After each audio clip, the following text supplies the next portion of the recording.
জেলা প্রশাসনের আয়োজনে চট্টগ্রামে আজ শুরু হলো মাসব্যাপী ফুল উৎসব।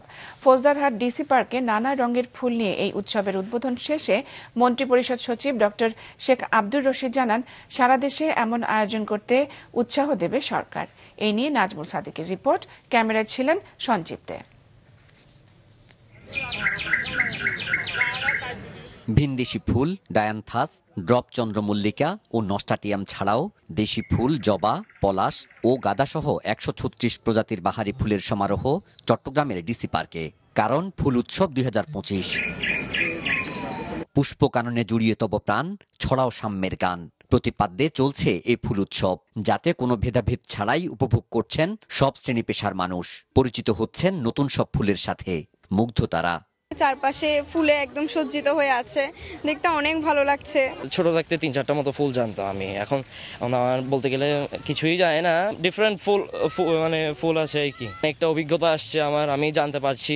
অনেক রং বেরঙের ফুল দেখছি যেগুলো আগে কোনোদিনও দেখি নাই, অনেক বিদেশি ফুলও ছিল এখানের মধ্যে। ফুল উৎসবের অন্যতম আকর্ষণ ভাসমান ফুল বাগান। এমন পরিবেশে অভিভূত দর্শকরা। ভাসমান অনেক ভালো লাগতেছে এটা দেখে, কোথাও দেখতে পাই নাই এরকম। বাচ্চারাও অনেক হ্যাপি এটা দেখে, খুব ভালো লাগতেছে। এখানে বাচ্চা নিয়ে আছি, ফ্যামিলি নিয়ে আছি, সবাই আমরা ভাই বোন সবাই এখানে ঘুরতেছি আজকে। সুস্থ বিনোদনের ব্যবস্থা করার পাশাপাশি আগামী প্রজন্মকে ফুলের সাথে পরিচিত করাতেই এমন আয়োজন বলছেন জেলা প্রশাসক। আর ফুল নিয়ে এই নির্মল উৎসব অনুকরণীয় জানিয়ে দেশের অন্যান্য জায়গায় এমন আয়োজনে উৎসাহ দেয়া হবে জানান মন্ত্রিপরিষদ সচিব। বিভিন্ন জায়গায় এটা করা সম্ভব। আপনারা যদি পারেন তাহলে অন্যরা পারবে না কেন? আমি তো অবশ্যই তাদেরকে উৎসাহিত করব এবং তারা চেষ্টা করুক যে চট্টগ্রামের এই সুন্দর যে স্থাপনা, এটাকে সারপাস করে আরো ভালো করুক, চেষ্টা করুক। আমরা এই শুভ প্রতিযোগিতা আমরা অবশ্যই উৎসাহিত করব।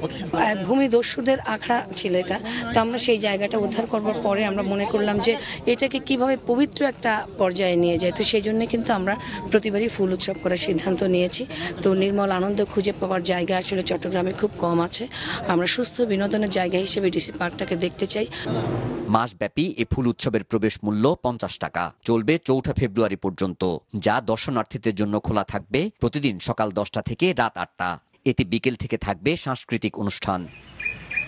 নাজমুল সাদিকি, মাছরাঙা সংবাদ, চট্টগ্রাম।